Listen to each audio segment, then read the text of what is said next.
नमस्कार। आज हमारे साथ जुड़े हुए हैं मिस्टर सुनील श्रीवास्तव। आप एक लोकप्रिय व्यक्ति हैं और समाज सेवा में लगे रहते हैं और आज बात करेंगे इनसे ऊर्जा केंद्र के बारे में। आज बात करेंगे कि आज की जो स्थिति है उस स्थिति का जो है जमीनी हालात क्या है। तो मेरा ऐसा मानना है कि बहुत समय से, बल्कि देखा जाए तो हमको सही मायने में आज़ादी नहीं मिली है, एक षड्यंत्र पूर्वक जो है ट्रांसफर ऑफ पावर हुआ है और ट्रांसफर ऑफ पावर भी अंग्रेजों ने अपने द्वारा चयनित किए गए व्यक्ति को ट्रांसफर ऑफ पावर किया है। और वह 17 जुलाई 1947 को ब्रिटिश पार्लियामेंट में जो पारित एक्ट है, जिसके तहत 2 डोमिनियन स्टेट ब्रिटिश अंपायर के अधीन क्रिएट किए गए थे। हमने संविधान में 1935 गवर्नमेंट ऑफ इंडिया एक्ट के लगभग 80% प्रावधान एज इट इज लिए हैं और इसके साथ ही हमने अंग्रेजों के द्वारा जो तमाम नियम बनाए गए थे उनको एज इट इज अडॉप्ट कर लिया।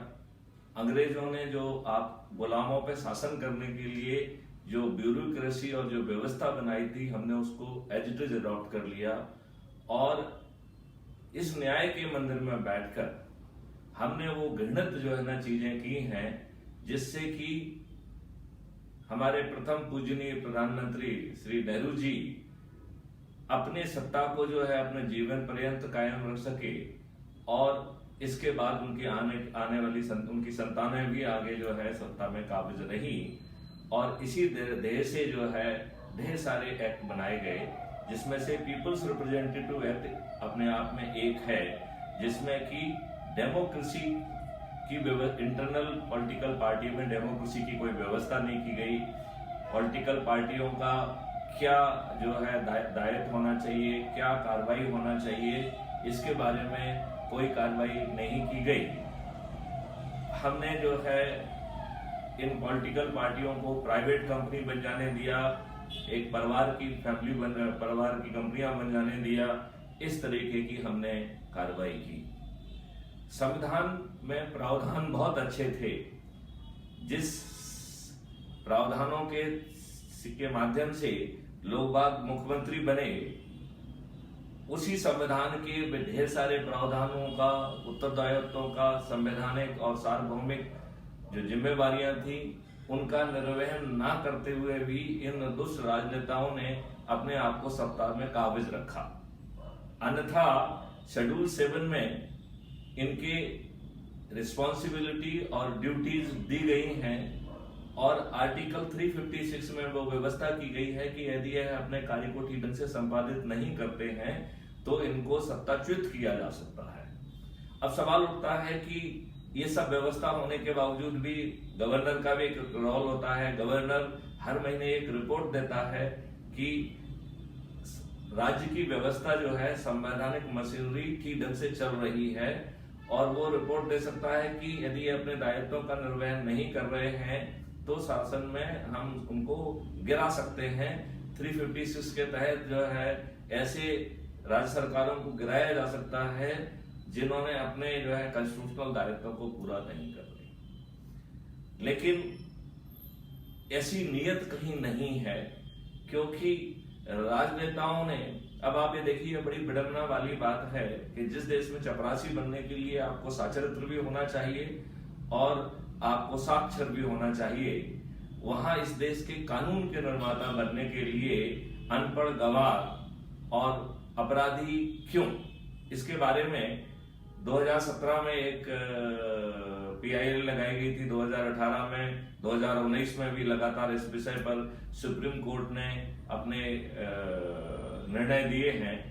और मिस्टर अश्विनी उपाध्याय की जो एक पिटीशन थी, जिसके आधार पर ऑनरेबल सुप्रीम कोर्ट ने डायरेक्शन दिया कि इलेक्शन कमीशन जो है इनका क्रिमिनल रिकॉर्ड के बारे में एक एफिडेविट ले और इनके क्रिमिनल रिकॉर्ड को इलेक्शन की कमीशन की वेबसाइट पर पब्लिश किया जाए और बाद में जो है पॉलिटिकल पार्टी को भी जो है 2018 में दायर वो दिया कि आप जो है अपनी पार्टी की वेबसाइट पर भी आपको अपने कैंडिडेट के आपराधिक रिकॉर्ड को पब्लिश करना पड़ेगा।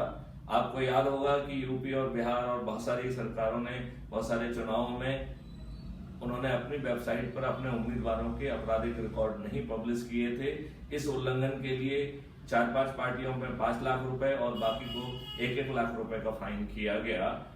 तो और ऑनरेबल सुप्रीम कोर्ट ने ये भी डायरेक्शन दिया कि जो ये आपके कानून के निर्माता हैं, लेजिस्लेचर हैं, जिनमें से उस समय 1581 लोगों के विरुद्ध जो है अपराध जो है लंबित थे, उनको फास्ट ट्रैक पर किया जाए। लेकिन ढाक के 3 पांत फास्ट ट्रैक का भी जो है पालन नहीं हो रहा है और ये अपराधी अपने जीवन पर्यंत इसी तरीके से जो है बने रहेंगे। माननीय सुप्रीम कोर्ट ने, जिसमें कि honourable justice Nariman, mister Chandrachud, Indira Malhotra ji और एक और मतलब 4 जजेस के द्वारा जो है एक अनुरोध भी किया गया पार्लियामेंट से कि आप जो है ऐसा कानून बना दीजिए या पीपुल्स रिप्रेजेंटेटिव एक्ट में संशोधन कर दीजिए जिससे कि अपराधी जो है वो कानून के निर्माता ना बन सकें, वो जन प्रतिनिधि ना बन सकें। यह निर्णय 2017, 2018, 2019 में लगातार विभिन्न बेंचेस के द्वारा किया गया और उसमें दीपक मिश्रा जी ने यह भी कहा कि संविधान में ऐसा कोई प्रावधान नहीं है कि आपराधिक चरित्र के व्यक्तियों को हम चुनाव लड़ने से रोक सकें। तो ये आवश्यकता है कि हम ये करें। अब यदि हम आज के परिप्रेक्ष्य में देखें, अभी अभी यूपी का चुनाव 2022 समाप्त हुआ और मैं देखता हूं कि उसमें 3 चेहरे लड़ रहे थे।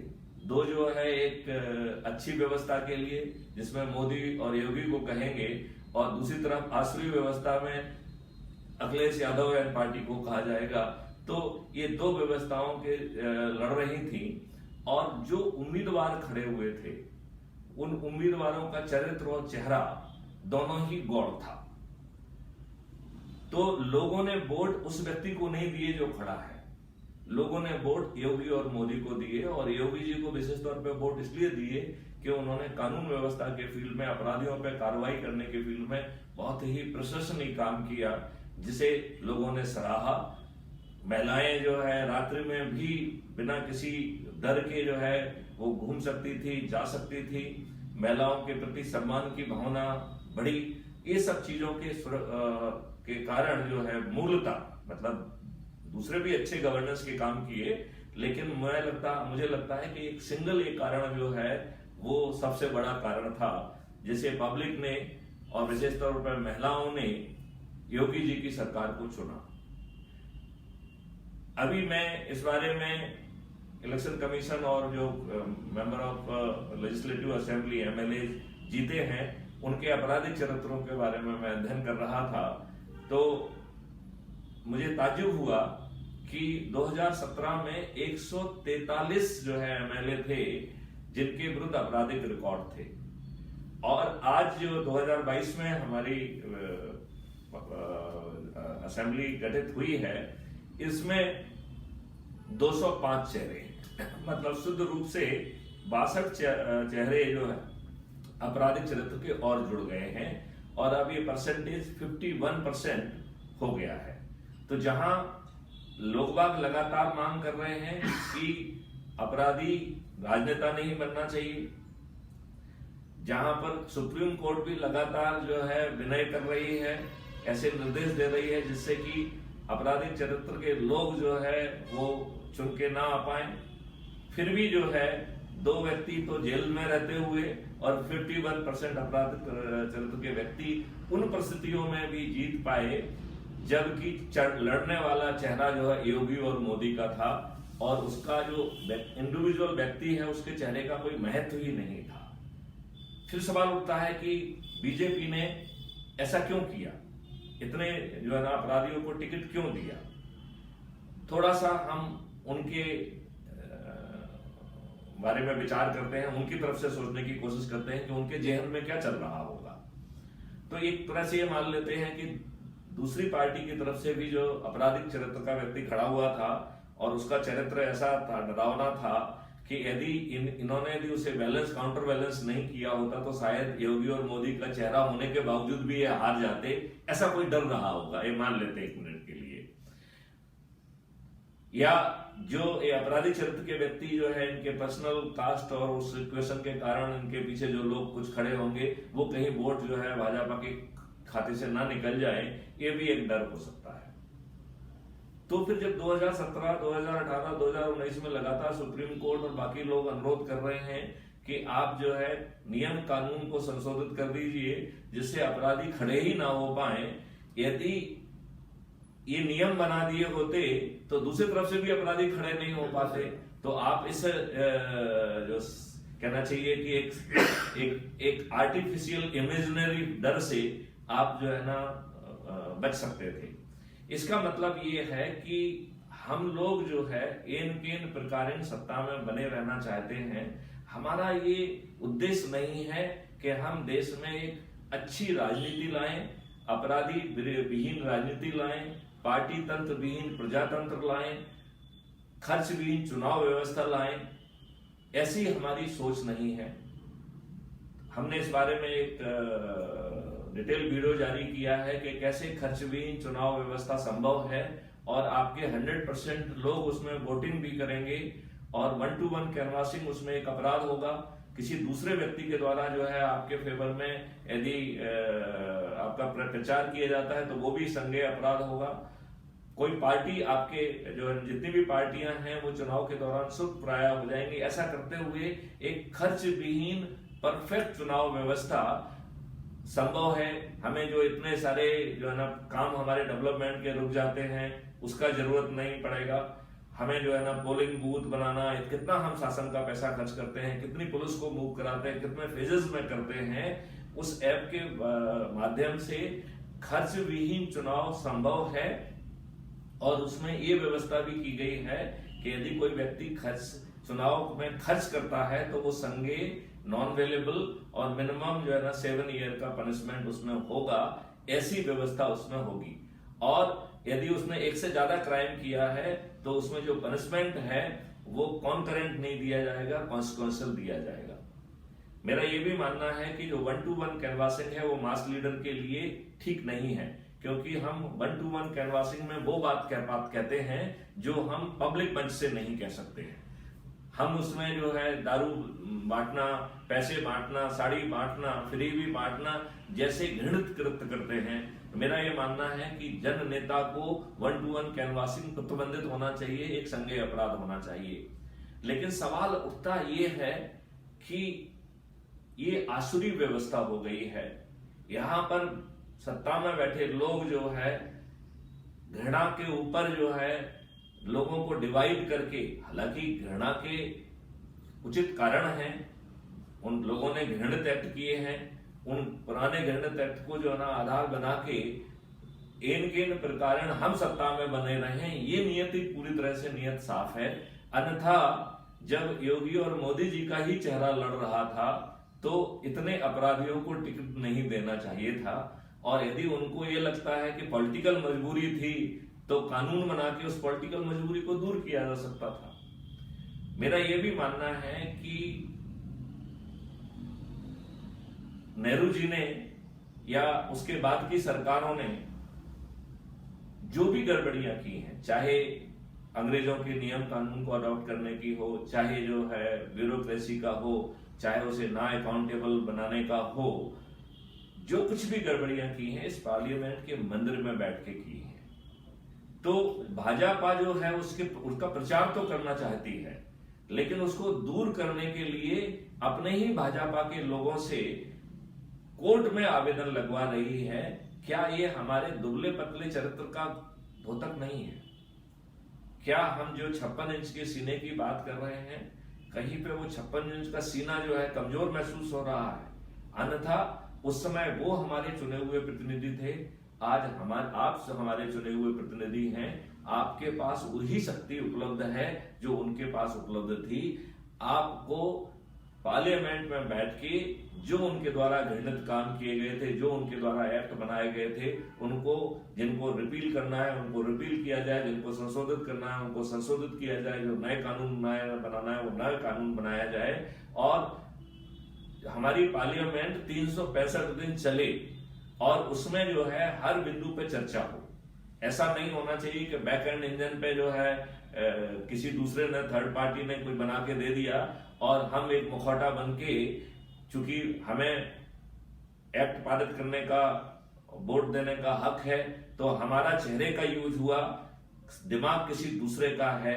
तो इस तरीके की जो है घृणित व्यवस्था को, इस तरह की जो आसुरी व्यवस्था है, मुझे लगता है कि पार्टी कोई भी हो, आसुरी व्यवस्था जो है इस समय जो देश में व्याप्त है, और इन लोगों ने ना ये स्वयं केवल अपराधी चरित्र के व्यक्ति हैं, ना केवल इनके विरुद्ध स्थायी वारंट जारी हैं, बल्कि इन्होंने अपने चारों तरफ ऐसे अपराधी चरित्र के गुंडे, मावावली और अपराधी को इकट्ठा कर लिया है। उनको अपने साथ मंच में बिठाते हैं, फोटो खिंचवाते हैं, फूल मालाएं पहनवाते हैं, उनको महिमा मंडित करते हैं। जिन लोगों को पुलिस को गिरफ्तार करके लॉकअप में बंद करना चाहिए, पुलिस उनको सलूट करने के लिए मजबूर है, और कई बार तो उन गुंडा मवालियों से अपनी पोस्टिंग के लिए सिफारिश भी करवाने के लिए मजबूर है। हमारे जो पुलिस है वो 1861 का जो कानून अंग्रेजों ने हमारे दमन के लिए बनाया था प्रथम स्वतंत्रता संग्राम के बाद, उससे आज भी गवर्न हो रही है। इस दौरान बहुत सारी कमेटीज और कमीशन बनाए गए, लेकिन इन दुष्ट राजनेताओं ने उसे इंप्लीमेंट नहीं किया। 1996 में प्रकाश सिंह जी और 2 अन्य रिटायर्ड डीजीज ने एक PIL फाइल की थी सुप्रीम कोर्ट में, जिसका निर्णय 2006 में हुआ है, जिसमें 7 बिंदुई जो है आदेश माननीय उच्चतम न्यायालय के द्वारा किए गए थे, जो कि अपने आप में माइल स्टोन जजमेंट है। और ये अपेक्षा की गई थी कि पॉलिटिकल इंटरफेरेंस इससे खत्म हो जाएगा। इन दुष्टों ने 2006 से 2022 16 वर्ष के बीच में पुलिस को जो है फुल और कंप्लीट कंट्रोल में ले लिया है। आज जो है सिपाही से लेकर DG, एक भी व्यक्ति बिना पॉलिटिकल जो है मेहरबानी के पोस्ट नहीं होता है, बिना पॉलिटिकल मेहरबानी के वो अपने पद पे बना नहीं रह सकता है। इन्होंने जो है ना सिस्टम इतना खराब कर दिया है कि बिना इनके कहे जो है ना FIR दर्ज नहीं होती है, बिना इनके कहे गिरफ्तारी नहीं हो सकती है। लोग बाग जो है इन्हीं के गुंडा मवालियों से परेशान होके त्रस्त हैं, उनकी कहीं सुनवाई नहीं हो रही है, उनके विरुद्ध कहीं अपराध पंजीबद्ध नहीं हो रहा है, और जिन कुछ लोगों के खिलाफ अपराध पंजीबद्ध हो रहा है उनको भी हम महिमा मंडित करके MLA बना रहे हैं। लिहाजा इस पूरी व्यवस्था को हम यदि आसुरी व्यवस्था कहें, तो अब समय आ गया है इस आसुरी व्यवस्था से लड़ने का। तो आसुरी व्यवस्था से लड़ने के लिए मैं जो है ना ये बैकग्राउंड हमने दिया है, तो सुनील जी मैं आपसे पूछना चाहता हूं कि जो हमने एक खाका खींचने की कोशिश की है, उससे आप किस हद तक सहमत हैं? उसमें आप कुछ ऐड करना चाहते हैं, कुछ कम करना चाहते हैं, कुछ आपको लगता है कि मेरा विश्लेषण ठीक नहीं है, क्या कुछ वैसा कहना चाहते हैं? सर, मैं एक निवेदन करना चाह रहा था, अपने दर्शकों को बताना चाह रहा हूँ आपके माध्यम से। एक्चुअली में आसुरी व्यवस्था, आसुरी शब्द का ही जो प्रारूप है, इसकी डिटेल जानकारी हम चाहते हैं कि अपने दर्शकों को पता पड़े कि आसुरी एक्चुअल में आसुरी शब्द आया कहाँ से, पैदा कहाँ से हुआ। ये तो महाभारत काल से चला आ रहा है कि राक्षस से भिड़ाना वगैरह। तो प्लीज अपने दर्शकों को आसुरी शब्द से विस्तृत जानकारी दें। आज देखिए, असुर का मतलब होता है राक्षस, जो कृत्य जो है सज्जनों का नहीं है, राक्षसों का है, जो कि कहते कुछ है करते कुछ हैं, जिनका काम जो है भ्रष्टाचार करके, मक्कारी करके, बदमाशी करके, अपना आभा मंडल बना के और लोगों को मूर्ख बना के, देश को जो है दिग्भ्रमित करके, जो काम उनको करना चाहिए वो ना करके, लोगों में अनावश्यक हिंसा और भय व्याप्त करा के और सत्ता में काबिज बनाने को, ये सभी प्रवृत्तियों को, चाहे वो किसी भी पॉलिटिकल पार्टी की हो, चाहे वो किसी की भी हो, आसुरी शक्ति मीन्स ऐसे सभी नेगेटिव शक्तियां। जैसे उत्तर प्रदेश चुनाव में मैं महसूस करता हूं कि सभी आसुरी शक्तियां जो है जुड़ के उन्होंने योगी और मोदी को हराने की कोशिश की। जहां पर योगी और मोदी हारे हैं, यह उनकी हार नहीं है, यह आसुरी शक्तियों की विजय है। तो हमारी लड़ाई जो है आसुरी शक्तियों से होना चाहिए। और वर्तमान व्यवस्था में थोड़ा सा इसको वैदिक पीरियड में जाते हैं कि समय समय पर आसुरी शक्तियां जो है मजबूत होती रही हैं, उनका बोलबाला बढ़ा है। और कुछ कुछ ऐसी सोच जो है, भगवत गीता में भगवान कृष्ण ने कहा है कि उन्हें मालूम था कि ऐसा होता रहेगा, तभी उन्होंने कहा कि जब जब धर्म की हानि होगी तब मैं पैदा होऊंगा धर्म की रक्षा के लिए, अधर्मियों का नष्ट करने के लिए। तो ये जो एक बात कही भगवान कृष्ण ने, तो उन्हें ये मालूम था कि समय समय पर आसुरी शक्तियां बलवान होंगी और उनसे लड़ने के लिए यदि और कोई व्यवस्था काम नहीं करेगी तो भगवान को खुद आना पड़ेगा। तो पहले अपन कोशिश ये करें कि क्या भगवान के बिना आए जो है ये लड़ाई लड़ी जा सकती है। तो जब भी वैदिक पीरियड में, जब भी पुराने समय में आसुरी शक्तियों से लड़ाई लड़ी है, तो वो कभी आसुरी शक्तियों से सीधी लड़ाई नहीं लड़ी है, क्योंकि आसुरी शक्तियां इतनी घृणित कार्य होती हैं और इतनी जो है हिंसक होती हैं कि वो जो है आपको नष्ट कर देंगी। लिहाजा आसुरी शक्तियों से लड़ने का केवल एक ही तरीका है कि तपस्या के माध्यम से ब्रह्मास्त्र, शिवास्त्र और जितने भी अस्त्र संभव हैं वो अर्जित किए जाएं। देवी देवताओं से जितने भी वरदान हैं उन्हें अर्जित किया जाए और अस्त्र शस्त्र और इन वरदानों से सुसज्जित होकर फिर ईश्वर जो है ना आसुरी शक्तियों को पराजित किया जाए। तो आज जो है, जो ये आसुरी शक्तियों से पराजित करने के लिए तपस्या है, ये डेमोक्रेसी में तपस्या है कि पब्लिक को ऊर्जाकृत करके और उसकी संग्रहित ऊर्जा से इन आसुरी शक्तियों को पराजित किया जाए। और वो पराजय होगा चुनाव के दौरान, या तो आसुरी शक्ति डर के ही अपना आचरण बदल दें और वो सब कार्रवाई कर दें जो क्राइम फ्री भारत उनसे अपेक्षाएं कर रहा है। यदि वो वैसा नहीं करते हैं तो हमें पराजित करने का एक ही तरीका है कि हमें एक पॉलिटिकल पार्टी के रूप में अवतरित होना होगा। और जब तक हमारा जो है ऊर्जा केंद्रों का फैलाव 100 करोड़ या उससे ज्यादा भी होगा और हम महा ऊर्जा केंद्रों को पहचान पाएंगे, पहले से ही इस दौरान पहचानते रहेंगे, बल्कि उनके माध्यम से ऊर्जा केंद्रों का प्रसारण भी बहुत तेजी से करेंगे, तो हम जो है जो ऊर्जा केंद्र हैं वो वोटर भी हैं। तो बिना चुनाव प्रचार के हम 545 अपने महा ऊर्जा केंद्रों को जिता के और फिर 500 पूरे 365 दिन पार्लियामेंट को चला के जितनी भी गंदगी है उसको दूर करना है।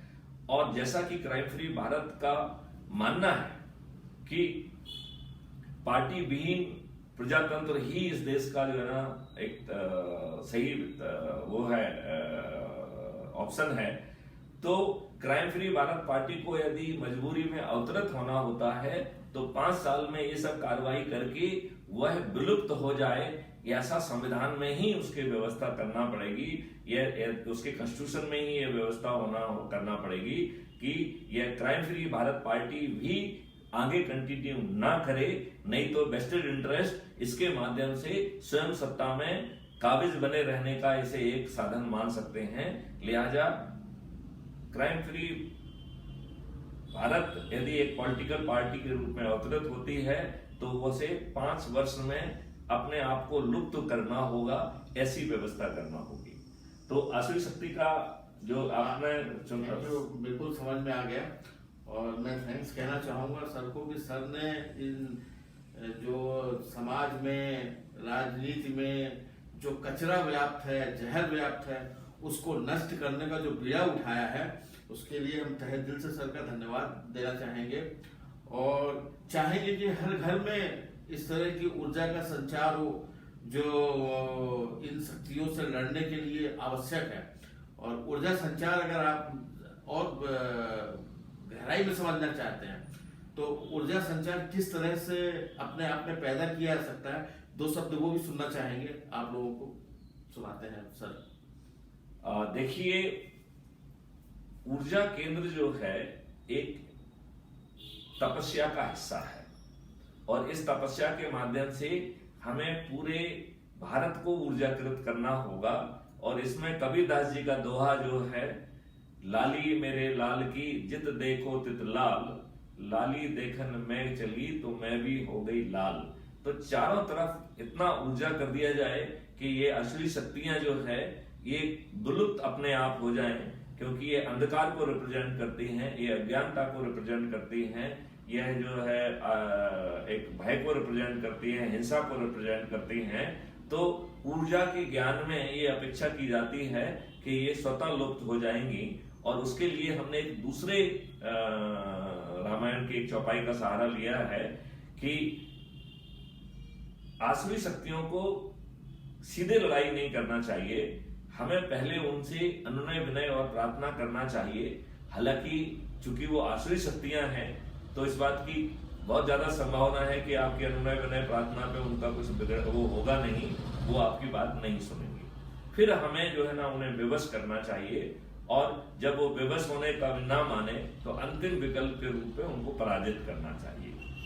तो ये जो है भगवान राम ने एग्जैक्टली जब वो माता सीता के पास जाना चाहते थे, माता सीता जी को रावण के चुंगल से छुड़ाना चाहते थे, तब उन्होंने 3 दिन तक समुद्र के किनारे बैठ के प्रार्थना की, जिसको रामायण में रामचरितमानस में इस भाषा में लिखा गया है, विनय न माने जलधि जड़, गए 3 दिन बीत, बोले राम सकोप बस, भय बिन होए न प्रीत। तो बिना भय की प्रीत नहीं होती है, और इसमें ये तीनों एलिमेंट हैं। पहला एलिमेंट है कि उन्होंने अनुनय विनय और प्रार्थना की, जिसे जड़ समुद्र ने नहीं माना, नहीं सुना, कोई महत्व नहीं दिया। तब उन्होंने अपने तरकस से तीर निकाला और धनुष पर संधारण किया, और तब कहा कि भय बिन होए न प्रीत, मैं तुमको नष्ट कर दूंगा। जब उसने समुद्र को ये लगा कि वो सूख जाएगा, तब वो पैदा होता, प्रकट होता है, भगवान के अनुनय विनय और प्रार्थना करता है कि ऐसा मत करिए, आपके पास नल नील हैं जिनके माध्यम से आप राम सेतु बना लीजिए, आप हमारी प्रभुता बचेगी तो आपकी प्रभुता भी उसी में है। तो ये एक अच्छा विकल्प सामने आया। तो यदि विवश होकर असुरी शक्ति, जड़ शक्तियां यदि वो सहायता करती हैं, तो ऐसे विवश होने वाले आसुरी शक्ति, ऐसे विवश होने वाली जड़ शक्ति स्तुति योग्य हैं। यदि वो नहीं होते तो उन्हें नष्ट करना चाहिए। और यही बात रामायण में आगे चल के कही गई है कि जब हम अंगद को भेजते हैं राम समझाने के लिए कि वो जो है उसको सद्बुद्धि आ जाए, वो सीता माँ को वापस कर दे, लेकिन अहंकारी रावण को ये बात समझ में नहीं आती है, तो अंततः जो है रावण को मारना पड़ता है, उसे पराजित करना होता है। तो ये 2 चीजों को लेते हुए, और तीसरा प्रकरण जो हमने उसमें लिया है वो मैग्नेट का लिया है। तो ये ऊर्जा केंद्र मैग्नेट जैसे हैं, अपने प्रभाव क्षेत्र के जो भी लोहे के पार्टिकल्स, लोहे की आर्टिकल्स, लोहे की छड़ें इस के जो प्रभाव क्षेत्र में होंगी वो ऊर्जाकृत हो जाएंगी, वो चुंबक बन जाएंगी, और वो चुंबक बन के दूसरे जो है जो उनके जो दूसरे जो है लोहे के पार्टिकल्स उनके पास में हैं, वो उनको चुंबकीकृत करेगी। और यह काम इतनी द्रुत गति से होगा कि पूरे जो है आभा मंडल में, पूरे उसमें ऊर्जा ही ऊर्जा होगी, सभी चुंबकीय हो जाएंगे। यहाँ पे मैं एक चीज बार बार दोहराने की कोशिश करता हूं कि ये ऊर्जा केंद्र है, प्रचार केंद्र नहीं है। तो ऊर्जा केंद्र में अपने आभा मंडल के जो जिनसे वर्षों से आपका संवाद है, ऐसे लोगों से बातचीत करके उनको ऊर्जाकृत करना है। और आपके प्रभाव क्षेत्र में बहुत सारे पत्थर होंगे, पेसिमिज्म होगी, जिसमें जिनको लगा होगा कि इससे कुछ नहीं बनने वाला है, ऐसे ढेर सारे पत्थर होंगे। तो उन पत्थरों से आपको ज्यादा सिर नहीं मारना है, उनको कुछ समय तक पत्थर रहने दीजिए। मैं आपको विश्वास दिलाना चाहता हूं, आगे चल के ये पत्थर जो है महा ऊर्जा केंद्र बनेंगे। जैसे वाल्मीकि ऋषि जो कि डकैत थे, जब वो ऋषियों के कांटेक्ट में आए तो वो स्वयं महर्षि बन गए और उन्होंने रामायण की रचना की। तो ऐसे ही ये पत्थर भी, तो आप अपने प्रभाव क्षेत्र के लोगों से संपर्क करके उन्हें ऊर्जाकृत करना है। और इस बारे में आप और कुछ जानना चाहते हैं कि कैसे प्रक्रिया होगी, क्या होगी, तो फिर मैं उसे समझाऊंगा। हाँ, वैसे तो आपका कहना सही है, पत्थर भी पाषाण बन सकता है भाई। एक अच्छे व्यक्ति के संपर्क में आने से आचरण में सुधार बुरे व्यक्ति का भी हो जाता है।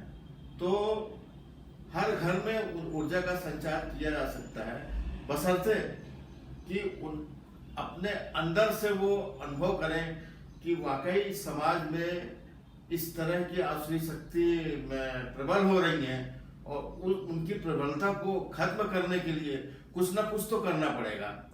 पहले मुनि होते थे, साधु संत होते थे, वो तपस्या करते थे, अस्त्र शस्त्र देते थे, पर उनका भी एक टारगेट होता था कि वो अस्त्र शस्त्र किसको दें, वो जिस व्यक्ति को दे रहे हैं क्या वो सक्षम है उस आसुरी शक्ति से लड़ने के लिए।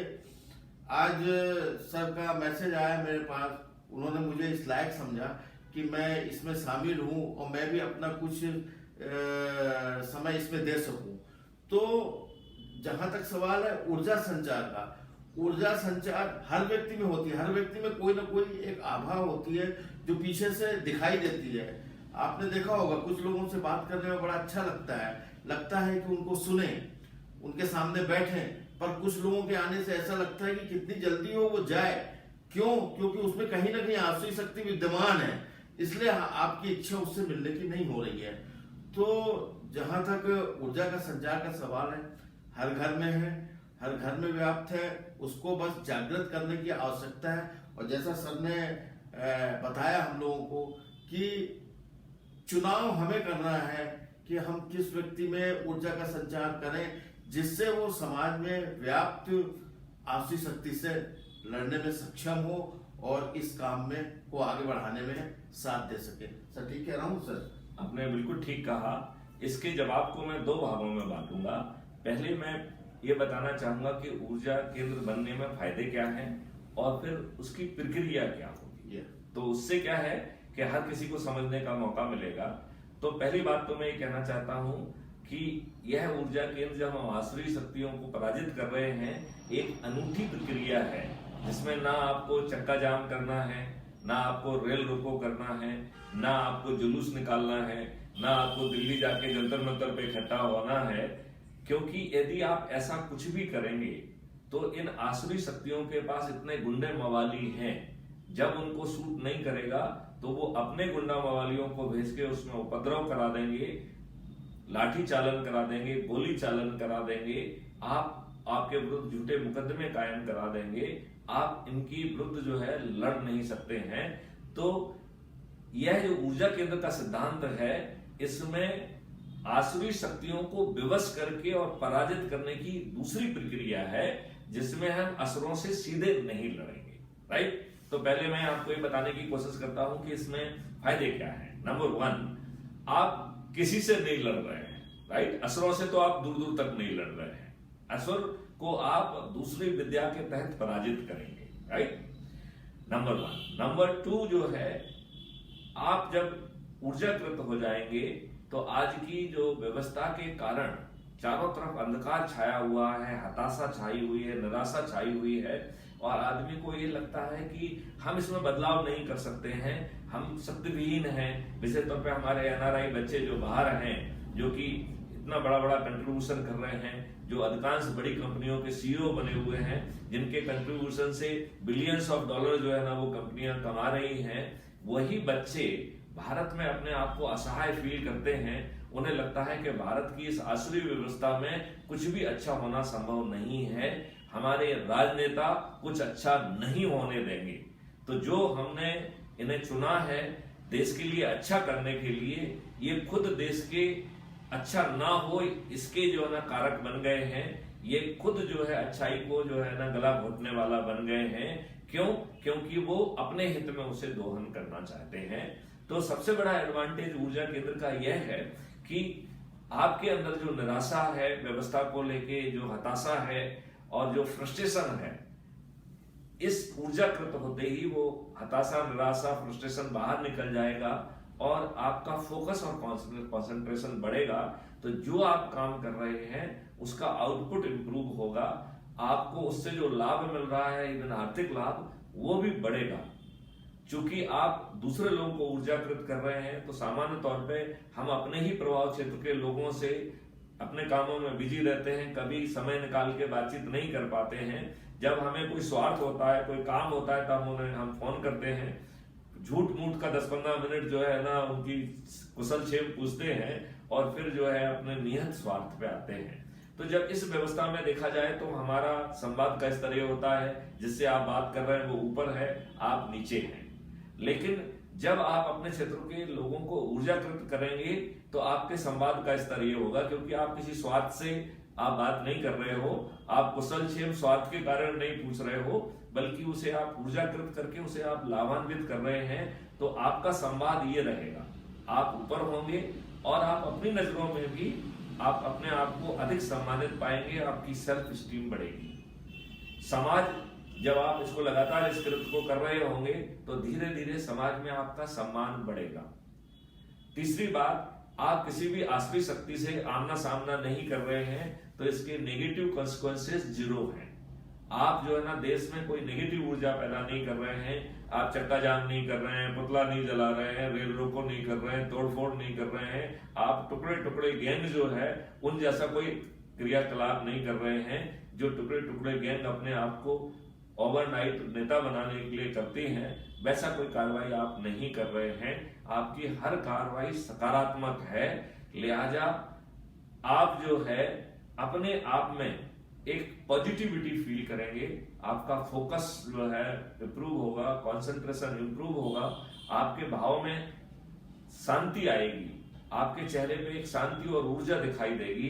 इतने सारे लाभ हैं ऊर्जा केंद्र बनने के। बिल्कुल सही बात है। आदमी में अपने आप में पॉजिटिव एनर्जी पैदा होगी, अपने आप में आत्मविश्वास पैदा होगा, परिवार के लिए, समाज के लिए कुछ करने की इच्छा होगी। क्योंकि आज स्थिति ये हो गई है कि आदमी सोचता है हम करें क्या, रिटायरमेंट के बाद भी उसके पास कोई, आज देखिए आप रिटायर्ड हो चुके हैं पर समाज के लिए, देश के लिए इतने एनर्जेटिक होके काम कर रहे हैं, तो लोगों में ये विश्वास पैदा होगा, वो खुद अपने आप में आत्मविश्वास पैदा करेंगे और कुछ ना कुछ देश के लिए, अपने लिए करने की कोशिश करेंगे। देखिए, मैं आपको चीज बताऊं, ये मैं नहीं कहना चाहूंगा कि मैं कर रहा हूं, कोई कॉस्मिक शक्ति मुझसे करा रही है, वो 24 घंटे मुझे घेरे रहती है और उसी की प्रेरणा से जो कुछ भी मैं करता हूं, जो भी कॉन्सेप्ट मैं लाता हूं, ये मेरे कॉन्सेप्ट नहीं है, एक कोई कॉस्मिक एनर्जी के कॉन्सेप्ट हैं। और वो कॉस्मिक एनर्जी केवल मेरे लेवल पे काम नहीं कर रही है, वो बहुत सारे लेवल पे काम कर रही है। यही कारण है कि दूर दूर बैठे लोग जो है वो संपर्क में आ रहे हैं, ऊर्जाकृत हो रहे हैं, ऊर्जा का संकल्प ले रहे हैं। अब इसके बाद मैं ये बताना चाहूंगा कि ये पूरी ऊर्जा कृत करने की प्रक्रिया क्या होगी। तो बहुत आसान है, जैसे पहले हमने बताया कि आपको कोई नेगेटिव काम नहीं करना है, आपको किसी से लड़ने झगड़ा फसाद नहीं करना है, आपको इन आसुरी शक्तियों से भी लड़ने नहीं जाना है। तो आसुरी शक्ति आपके विरुद्ध जो है कोई भी गड़बड़ी करने की स्थिति में नहीं है, राइट। तो आपको फिर करना क्या है, तो आपको अपने बिजी शेड्यूल में जो भी आप काम कर रहे हैं उसको यथावत करते रहिए। जो नेतागिरी कर रहा है वो नेतागिरी करे, जो इंडस्ट्री चला रहा है वो इंडस्ट्री चलाए, जो वकालत कर रहा है वो वकालत करे, जो समाज सेवा कर रहा है समाज, जो कुछ भी आप कर रहे हैं उसमें किसी बदलाव की जरूरत नहीं। अपने बचे हुए समय में से जितना भी समय है, 2 घंटे, 3 घंटे, 1 घंटे, उसका आधा समय जो है ऊर्जा कृत करने के लिए संकल्पित करना है। तो अर्जुन दरिया आपने 1 घंटे संकल्प किया, तो इस 1 घंटे में 3 कार्रवाई करना है, क्योंकि ये विश्व स्तरीय कार्रवाई है, फिर राष्ट्रीय स्तर कार्रवाई है और फिर स्थानीय कार्रवाई है। ऐसे 3 इसके अंश हैं। तो एक बार मैं फिर से दोहराता हूं कि आप ऊर्जा केंद्र हैं, प्रचार केंद्र नहीं है। तो कोई नया व्यक्ति, यदि आप जो व्यक्ति आपके आभा मंडल में नहीं है, प्रभाव क्षेत्र में नहीं है, वो यदि अपने करके जो है ना आपको फोन करता है, आपके संपर्क में आता है, आपके पास आता है और एक कॉन्सेप्ट समझना चाहता है, तो उसे समझाना है, लेकिन अपने कर से किसी नए व्यक्ति के पास नहीं जाना है। तो पहले, सबसे पहले क्या करना है कि इन तीनों तरीके के लोग, एनआरआई, प्रवासी भारतीय, बल्कि दूरस्थ स्थित प्रवासी भारतीय और स्थानीय, इन तीनों की सूची बना लें, राइट। यदि आपके प्रभाव क्षेत्र में कोई भी एनआरआई नहीं है तो वो चैप्टर क्लोज हो गया है। यदि हम हाइपोथेटिकल माने कि हम एक छोटे से क्षेत्र में काम करते रहे, हमारा राज्य स्तरीय या राष्ट्रीय जो ना कोई वो नहीं रहा है आभा मंडल, हमारे प्रभाव क्षेत्र में ऐसा कोई नहीं है, हालांकि आज के दिन जो है ऐसा होना बहुत मुश्किल है। यदि वो भी नहीं है तो सेकंड चैप्टर भी क्लोज हो गया, फिर आपको स्थानीय के लिए काम करना है। तो ये 3 सूची बना लें और उनमें जो है सुपात्र लोगों को, जो आपको लगता है कि पाषाण नहीं है, राइट, उनको जो है ना आप वो करें। और यदि पाषाण भी हैं और वो आपकी बात नहीं सुनते हैं तो उसमें दुखी मत होइए। जैसा मैंने कहा है कि ये पाषाण आगे बन के जो है पत्थर आगे चल के महा ऊर्जा केंद्र में कन्वर्ट होंगे, समय का इंतजार करिए, ठीक है ना। तो अब आपको जो है ना एक एनआरआई को चुनना है और उसको ऊर्जाकृत करना है। तो ऊर्जाकृत कैसे करेंगे ये मैं आपको समझाता हूं। तो ये ऑडियो वीडियोज जो क्राइम फ्री भारत पर परोसे गए हैं, तो उस crime free Bharat YouTube channel को सब्सक्राइब कर लीजिए। उसमें जो आप हमारे अकेले वीडियोज मत देखिए, बल्कि उसमें कम्युनिटी में हम जो भी अच्छी चीज कहीं से भी मुझे समझ में आती है उसे मैं परोसता हूं। तो कम्युनिटी को जरूर सुनिए, राइट। और उसमें से जो ऐसे वीडियो ऑडियो आपको समझ में आते हैं जिससे आप ऊर्जान्वित महसूस कर रहे हैं, उनको चिन्हित कर लीजिए, राइट। क्योंकि आपसे जुड़े लोग भी उसी चीज से ज्यादा ऊर्जाकृत होंगे, क्योंकि आपकी और उनकी वेवलेंथ कुछ मिलेगी।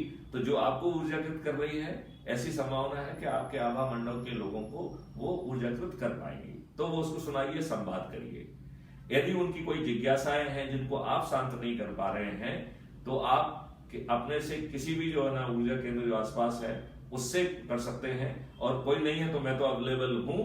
मुझे आप जो है ना यदि फेस टू फेस आने की जरूरत है तो फेस टू फेस भी उपस्थित होऊंगा, नहीं तो हम डिजिटली वीडियो कॉन्फ्रेंसिंग के माध्यम से उनकी जितनी भी शंकाएं हैं, जितने भी प्रश्न हैं, उनका समाधान करके उनको ऊर्जाकृत करेंगे।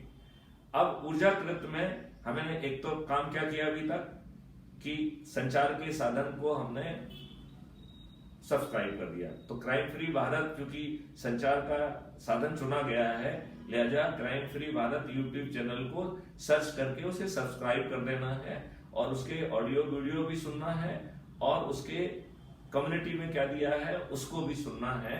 तो इससे आपके आचार विचारों में बहुत परिवर्तन आएगा।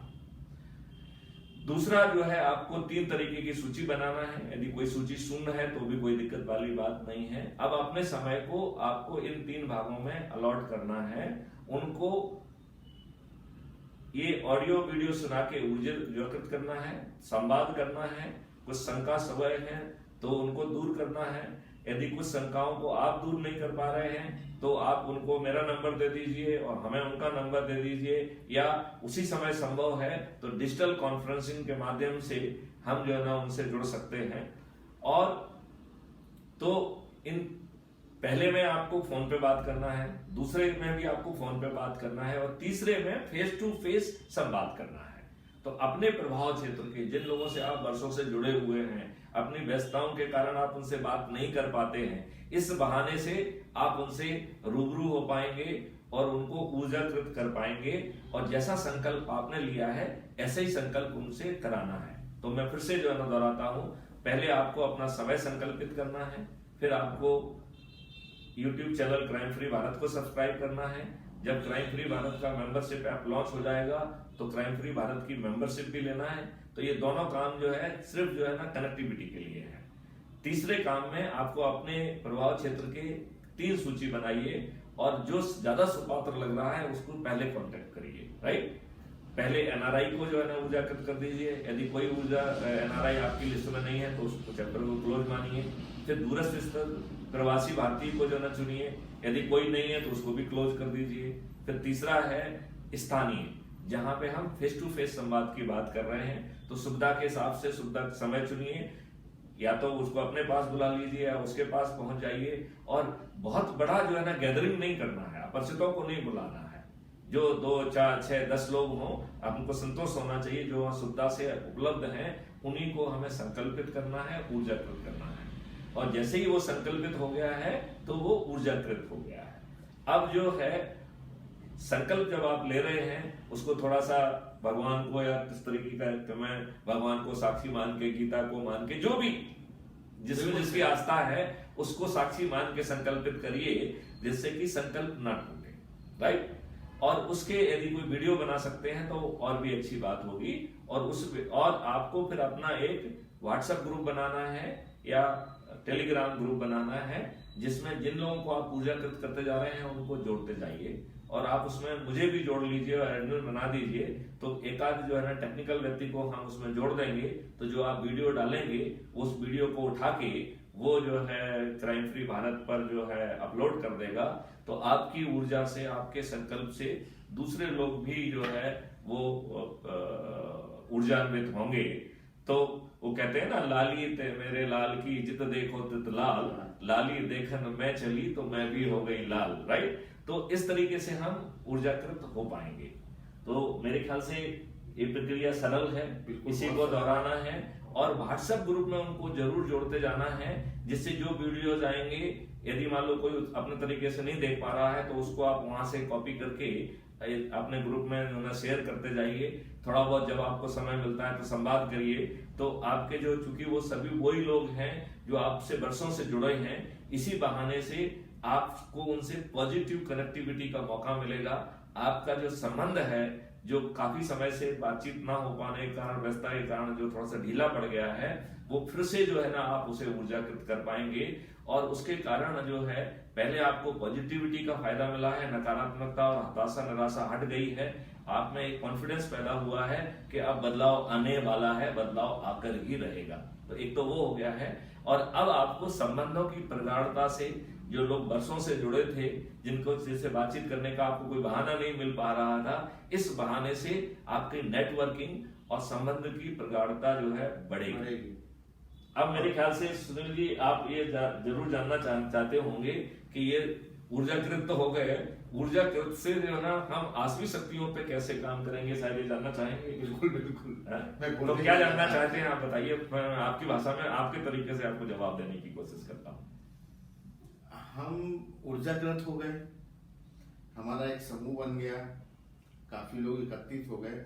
फिर इस ऊर्जा का इस्तेमाल, जो कि कंसेप्ट है कि हम आसुरी शक्तियों को नष्ट करें, और देखा जाए तो मेन आसुरी शक्ति जो मेरे समझ में आती है कि देश को किसी न किसी तरह से बर्बाद कर रहे हैं, नोच रहे हैं, तो उन सब परिस्थितियों को हटाना किस तरह से चाहेंगे सर, कैसे करेंगे इस ऊर्जा का इस्तेमाल? देखिए, ये कहा गया है कि भय बिन होए न प्रीत, ठीक है ना, उसको देखो जरा ऑफ कर देते हैं।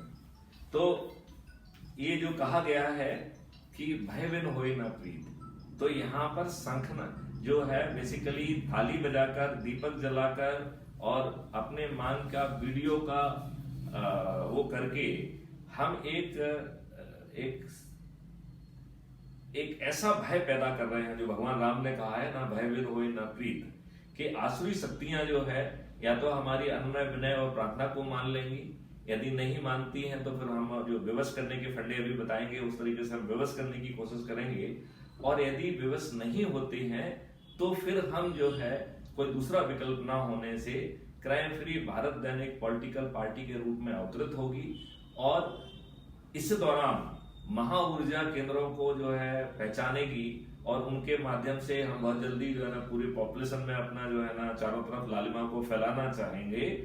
तो ये 545 हमारे ऊर्जा के केंद्र जो है वो फिर एज ए उम्मीदवार उतरेंगे, और ऊर्जा केंद्र जो कि 100 करोड़ से भी ज्यादा होंगे, उनके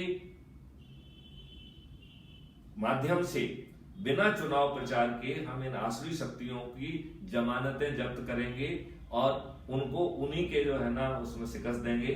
तो ये आसुरी शक्तियां जाके चुनाव प्रचार करेंगी, बड़ी बड़ी रैली करेंगी, हम अपना काम गुपचुप अपने ऊर्जा केंद्रों के माध्यम से करेंगे और हमारा कमिटमेंट तो ऊर्जाकृत होगा।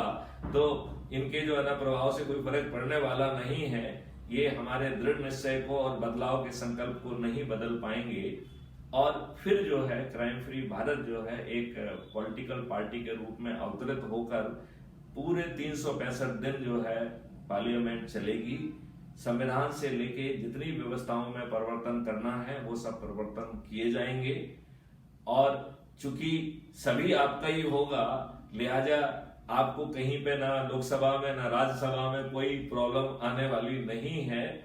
और यदि कुछ समय तक प्रॉब्लम आती भी है तो वो प्रॉब्लम भी जल्दी ही विलुप्त हो जाएगी, क्योंकि उस दौरान को आप प्रिपरेटरी काम के लिए यूज कर लेंगे। तब तक आप ड्राफ्ट बना देंगे, तब तक आप जो है ना पार्लियामेंट्री कमेटीज बना देंगे, ड्राफ्ट पे जो है ना पास करने के जब तक नौबत आएगा तब तक हम जो है राज्यसभा में भी मेजोरिटी में होंगे।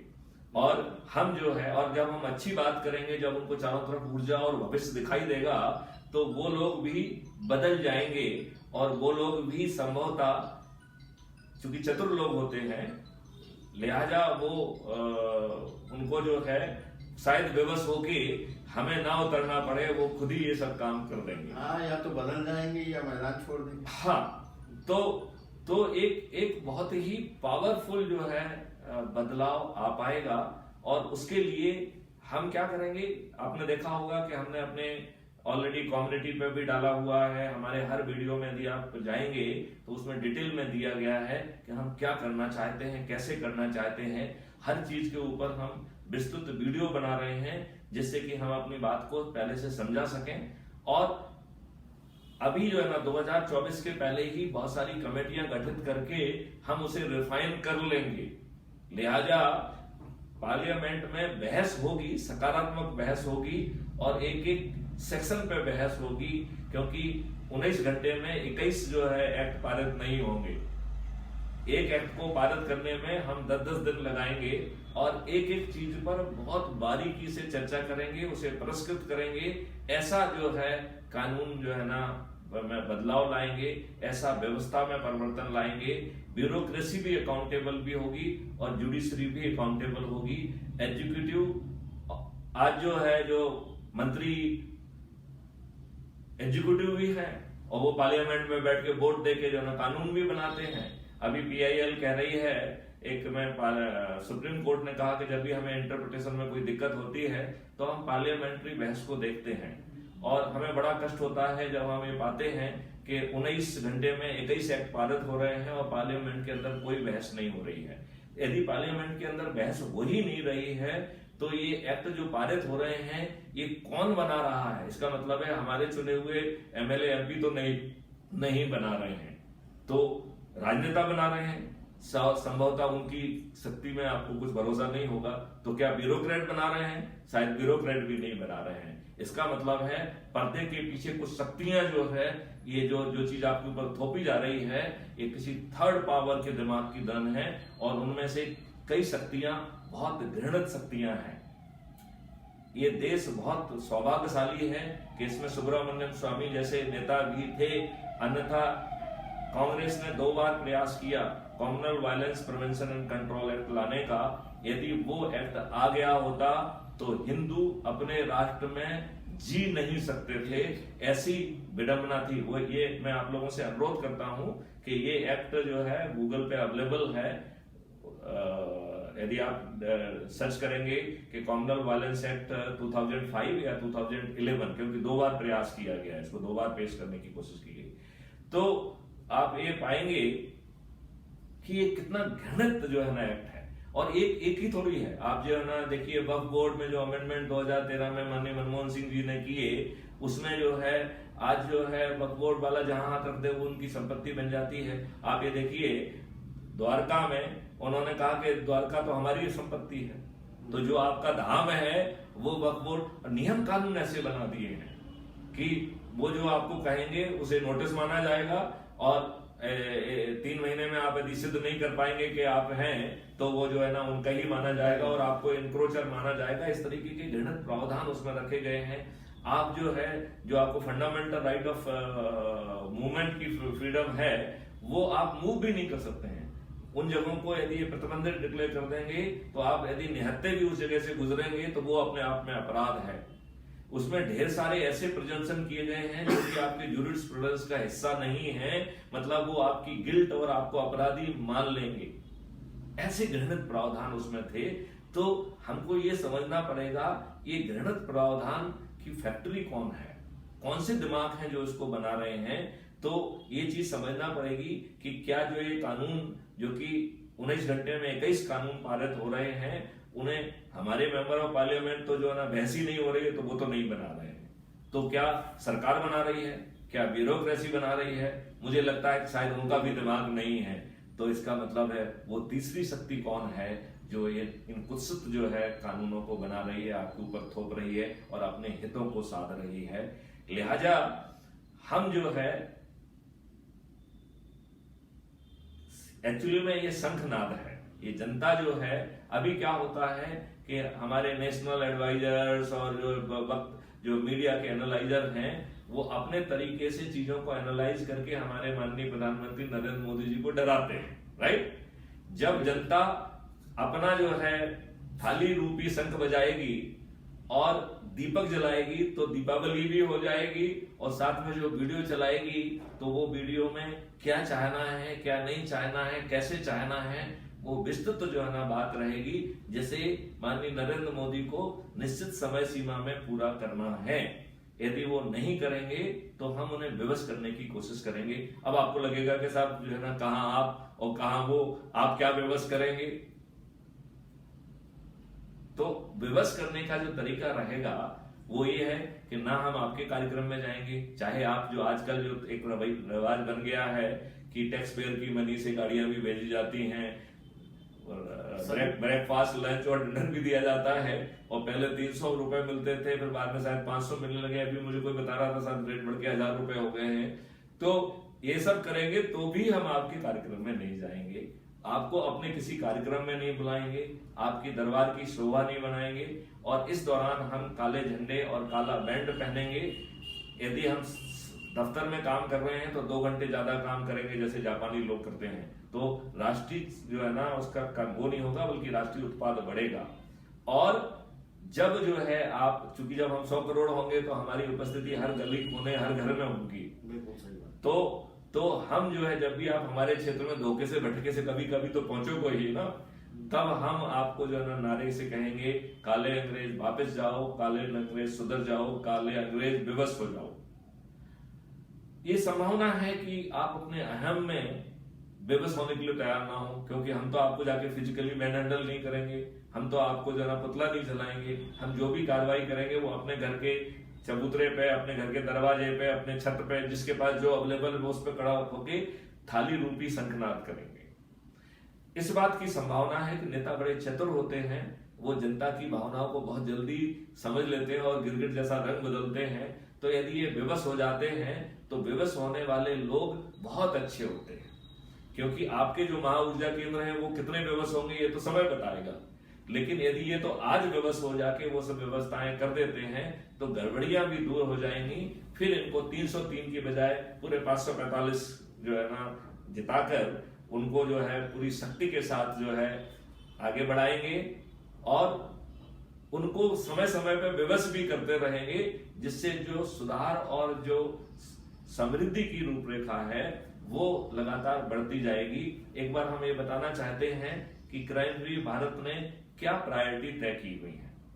तो पहली प्रायोरिटी है कि हमें नियम कानून और व्यवस्था में संशोधन करके उसे अकाउंटेबल बनाना है, उसे ट्रांसपेरेंट बनाना है। हमारी व्यवस्था में जो लॉर्डशिप बनी हुई है वो लॉर्डशिप को टोटली खत्म कर देना है, चाहे वो एग्जीक्यूटिव की हो, चाहे वो ब्यूरोक्रेसी की हो, चाहे वो जुडिशरी की हो। जुडिशरी का भी जो है it is the functional duty to impart justice.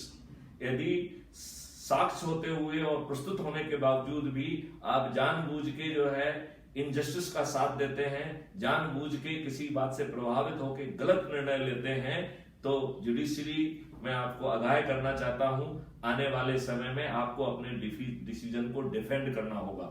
यदि आप अपने तर्कों से, आपने जो भी लॉजिक लगाया है उस लॉजिक से यदि आपने अपने डिसीजन को डिफेंड नहीं कर पाया, तो आप जो है कुछ 2 या 3 डिसीजन के बाद आप जो है उस पद पे बने रहने के लिए भी डिस्क्वालिफाइड हो जाएंगे, और आपके डिसीजन के कारण जिस व्यक्ति को नुकसान हुआ है उसकी आपको कंपनसेशन और भरपाई करना पड़ेगी।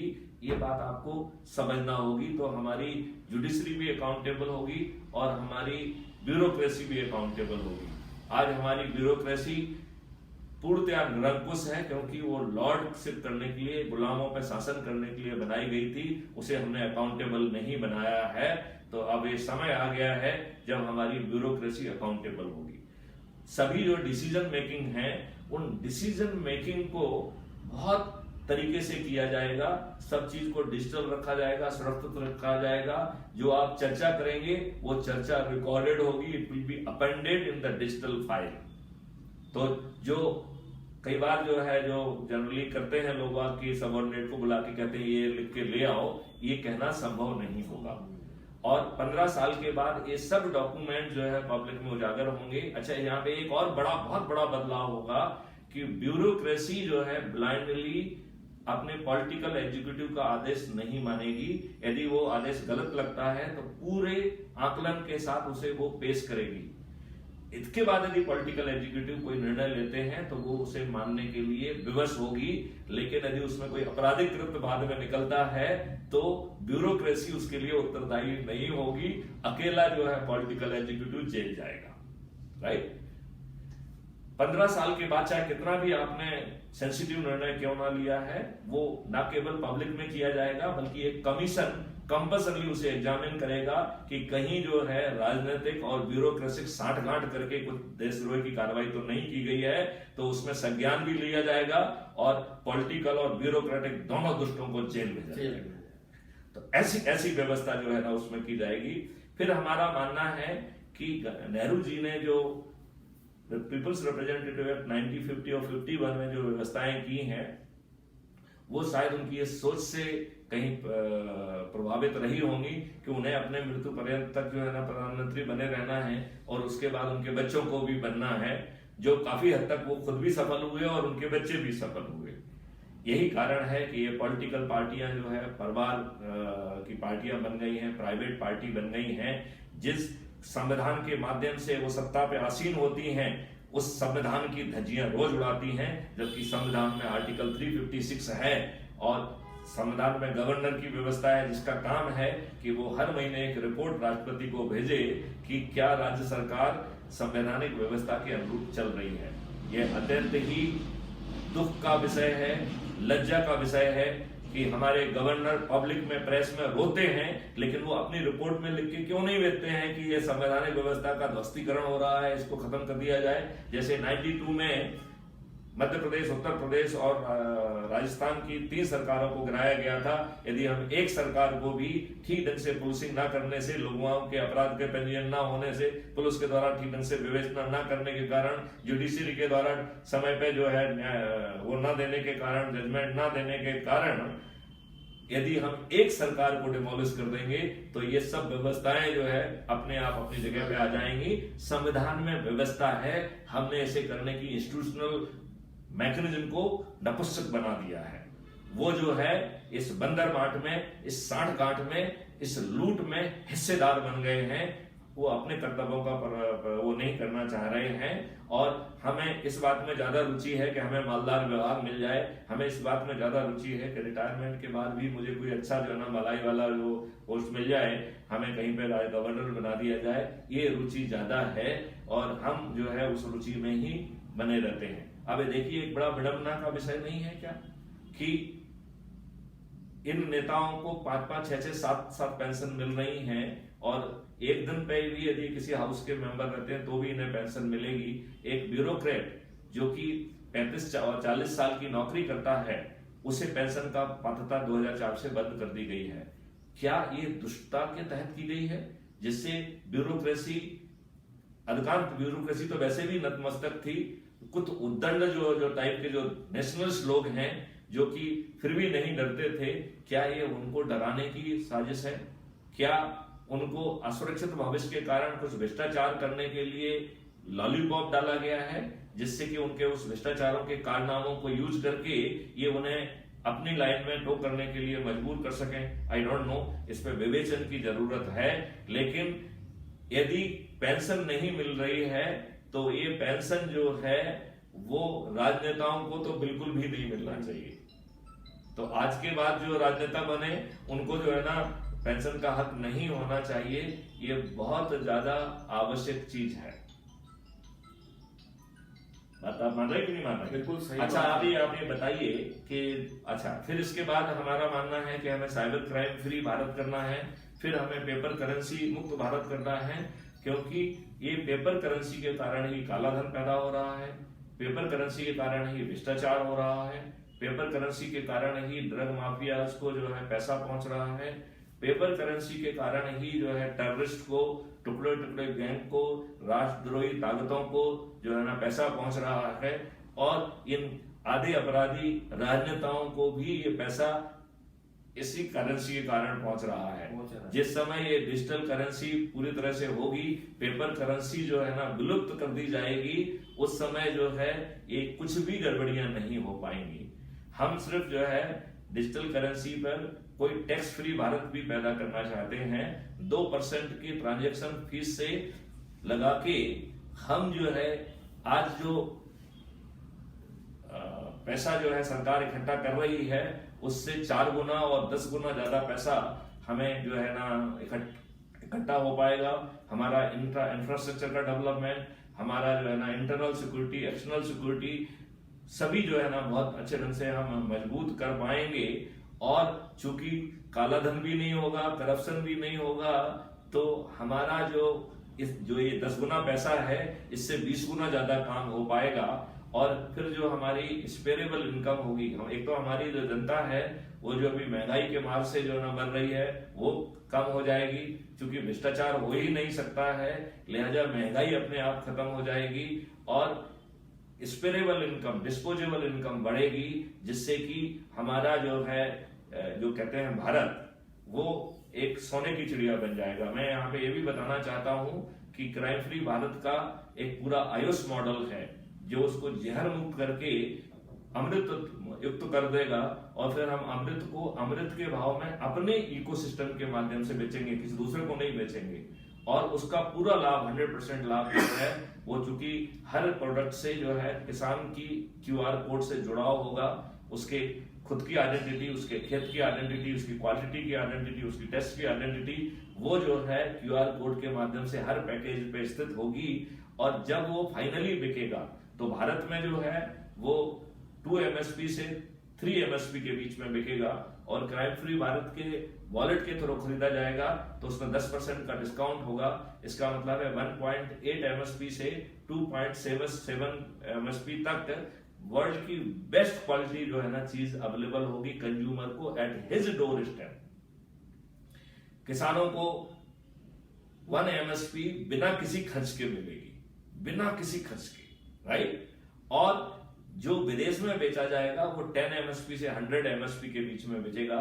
तो जो प्रोडक्ट जो फाइनली बिकेगा, जो करिए वो 100 MSP का बिकता है, तो 1 MSP को तो किसान को हमने पहले दे दी, राइट, जिसमें कोई कॉस्ट नहीं रहेगी, क्योंकि जितनी भी कॉस्ट है वो कॉस्ट जो है सेटलिंग अकाउंट में जाएगी, जिसे जो ये 99 MSP या 1.7 MSP जो निकलेगा उससे जो है ना उसे सेटल किया जाएगा। पूरी इंटीग्रेटेड फार्मिंग होगी, जिसमें मेडिसिनल प्लांट्स होंगे, हॉर्टिकल्चर प्लांट्स होंगे, एरोमेटिक प्लांट्स होंगे, फॉडर प्लांट्स होंगे, और उसमें जो है गौशालाएं होंगी। उसमें चारों तरफ जो है 10 फीट गहरा ट्रंच होगा, और एक ट्रंच दूसरे ट्रंच से जुड़ के वाटर बॉडी से जुड़ा होगा, तो हम राउंड द ईयर जो है वाटर हार्वेस्टिंग कर पाएंगे, और पानी पुनः जो है 8 से 10 फीट पे पहुंच जाएगा। भारत में फ्लड और सूखा, मतलब बाढ़ और सूखा दोनों की जो है, ड्रॉट और फ्लड दोनों की समस्या से हम निजात पा पाएंगे। और हम जो है फार्मर्स प्रोड्यूसर ऑर्गेनाइजेशन के माध्यम से रॉ मटेरियल नहीं बेचेंगे, उसमें मेडिसिनल इनपुट डालेंगे, और उसके बाद उसको जो है उसको लगभग जो है अमृत तुल्य बना देंगे, जिससे हम दीर्घायु भी होंगे, निरोगी भी होंगे।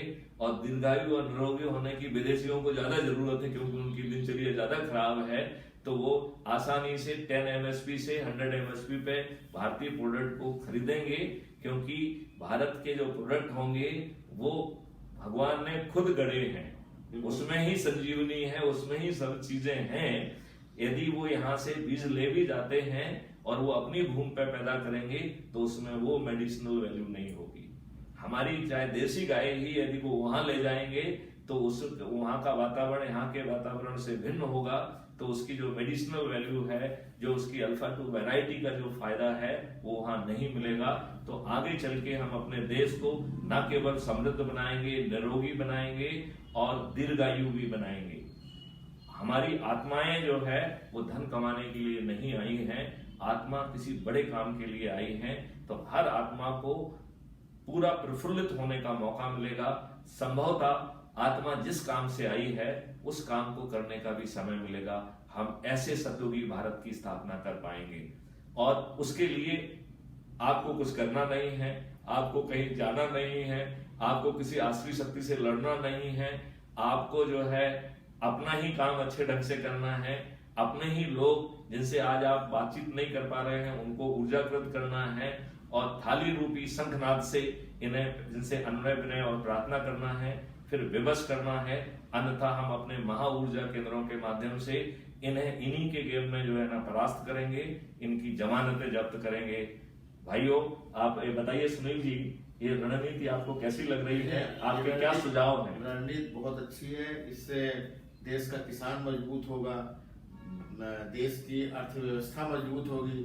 जो आज रोजगार की स्थिति पैदा हो गई है, जगह जगह बेरोजगारी है, उसकी समस्या से निदान मिलेगा। तो जो कंसेप्ट है वो अतुलनीय है और सभी को इसमें दृढ़ निश्चय करके शामिल होना चाहिए और ऊर्जा का संचार करना चाहिए। तो मैं सुनील जी आपसे पूछना चाहूंगा कि आप अपने आप को ऊर्जाकृत महसूस कर रहे हैं क्या? बिल्कुल बिल्कुल, मैं इतनी देर में बहुत कुछ सोचता रहा हूँ और भीतर ही भीतर लाभान्वित हो रहा हूँ। तो आप कितना समय संकल्पित करेंगे? समय तो अब इसमें भी एक विडंबना है। कुछ लोग डिसाइड करते हैं कि हम 1 घंटे काम करेंगे, थोड़ा कुछ सबका अपना अलग अलग होता है। मैं तो ये चाहता हूँ कि मैं दिन भर में जब जब समय मिले तब तब मैं ऊर्जावान हूँ और काम करता रहूँ। एक मिनिमम समय संकल्पित करना होगा, उससे ज्यादा आप जितना कर सकते हैं। हाँ, क्योंकि कार्य प्रणाली सबकी अपनी अलग अलग होती है। मैं तो कम से कम 2 घंटे इस कार्य के लिए जो तो आप जो है 3 सूचियां बना लेंगे, NRI वाली और जो दूरस्थ स्थित प्रवासी भारतीयों की, और तीसरी जो है यहाँ की, यहाँ लोकल। और उनमें सिलेक्ट करिए कि पत्थर कौन नहीं है। पहले अपने लेवल पे थोड़ा सा वो कर लीजिए जिससे कि आपका जो अनुभव है वो अच्छा रहे, राइट। इससे जैसा हमने कहा है कि आप अपने लोग जिनसे कि व्यस्तता के कारण बातचीत नहीं कर पाते हैं, तो इस योजना के तहत आप उनसे बात कर पाएंगे और उनसे आप लगातार संपर्क में रहेंगे। क्योंकि जैसे जैसे आप उनको संकल्पित करते जाएंगे वैसे ही आप जो है अपने व्हाट्सएप ग्रुप में उन ऊर्जाकृत लोगों को जोड़ते जाएंगे और यही कार्रवाई उनको करना है। तो जिसके माध्यम से आप जो है जुड़े हैं वो व्यक्ति का नाम भी जो है ना उसमें एडमिन करके जोड़ लीजिए, मेरा नाम भी एडमिन करके जोड़ लीजिए, और जो आप संकल्प लें कोशिश करें कि उसकी कुछ वीडियो रिकॉर्ड हो जाएं, जो आपके लोग कैसा फील कर रहे हैं ऊर्जाकृत होने के बारे में उसके कुछ इंटरव्यू ले लिए जाएं, और वो यदि आप जो है अपने ही ग्रुप में डालेंगे तो लोग उससे और ज्यादा ऊर्जाकृत महसूस करेंगे। और उनमें से कुछ वीडियो जो है हमारी टीम जो है वो crime free Bharat YouTube channel पे अपलोड करेगी, तो दूसरे लोगों को ऊर्जाकृत करने में मदद मिलेगी। सुनील जी आपके मन में और कोई शंका कुशंका कोई परीक्षा हो तो पूरी तरह से सेटिस्फाई हुआ हूँ मैं और बहुत अच्छा लग रहा है जी कि आज तो श्री सुनील जी संकल्पित हुए। आपसे भी अनुरोध है आप जहां कहीं भी स्थित हैं आप जो है ना संकल्पित होइए। आप crime free Bharat YouTube channel को सब्सक्राइब करिए। जब क्राइम फ्री भारत का मेंबरशिप ऐप लॉन्च हो जाए तो उसके माध्यम से रेगुलर मेंबरशिप लीजिए, जिससे कि हमारी यूट्यूब पर डिपेंडेंसी जो है ना खत्म हो सके। हमारा संवाद का जो है जो सिस्टम होगा वो ऐप के माध्यम से होगा। और अपने जो है ना 3 सूची बना लीजिए और उसके हिसाब से आज से संकल्पित होकर जितना भी छोटा मोटा समय आपने संकल्पित किया है उसको करिए। और उसमें व्हाट्सएप ग्रुप बना के जिन जिन को आप संकल्पित करते जाते हैं उनको जोड़ते जाइए। अपने संकल्प का जो है छोटा सा वीडियो भी उसमें डालते जाइए। आपकी चूंकि आप मुझे उस ग्रुप में एज एडमिन जोड़ेंगे, लिहाजा हमें आपकी कार्रवाइयों की और गतिविधियों की जानकारी मिलती रहेगी और आपके जो ऑडियो वीडियो हैं वो यूट्यूब चैनल पर भी चढ़ जाएंगे। भविष्य में आप अपने वीडियो उस ऐप के माध्यम से भी अपलोड कर पाएंगे। हम ऐसी व्यवस्था करेंगे। तो हमें इसमें कोई नुकसान नहीं है, सब फायदे ही फायदे हैं और हम इस देश को जो है ना का भविष्य बदल सकते हैं। इन आसुरी शक्तियों को इस सतयुगी विचारधारा से, सतयुगी प्रकाश से हम उन्हें बदल पाएंगे और हम में से बहुत सारे लोग जो अनुभवों के कारण पत्थर बन गए हैं, जिनमें पेसिजिज्म जो है ना भर गई है, या जो किसी आसुरी शक्ति के इतने ज्यादा प्रभाव में है कि उन्हें अच्छी चीज देखने की हिम्मत नहीं है, मुझे पक्का विश्वास है ऐसी सभी शक्तियां आगे चल के ऊर्जा केंद्र नहीं बनेंगी बल्कि महा ऊर्जा केंद्र बनेंगी। और आपकी मदद से हम पूरे पॉपुलेशन 137 करोड़ में पहुंच जाएंगे। और आपने एक चीज इसमें ये भी देखी होगी कि हमने इसको में विश्व को इंक्लूड करने की कोशिश की है, क्योंकि जो हमारे एनआरआई होंगे उनके प्रभाव क्षेत्र में दूसरे देशों के नेशनल भी होंगे, तो हम इसको बाद में जो है ना वसुंधरा कुटुंबम जैसे कॉन्सेप्ट के आधार पर पूरे विश्व को ऊर्जाकृत कर पाएंगे। क्योंकि यदि कहीं पे भी नेगेटिव एनर्जी होगी तो उसके वाइब्रेशन, नेगेटिव वाइब्रेशन सभी को प्रभावित करते हैं, चाहे हम उनसे कितनी भी दूर क्यों ना हो। तो इन्हीं सब भावना के साथ मैं आपको धन्यवाद देता हूं और आपका आह्वान करता हूं कि हम तो संकल्पित हो गए हैं, आप भी संकल्पित ऊर्जा केंद्र बनिए। सुनील जी, आप भी जरा अनुरोध कर लीजिए। साथियों, मैं भी चाहूंगा कि आप लोग भी हमारे साथ आए और संकल्प लें और खुद भी ऊर्जावान हों और दूसरों को ऊर्जाकृत करें। जय हिंद, जय भारत, वंदे मातरम।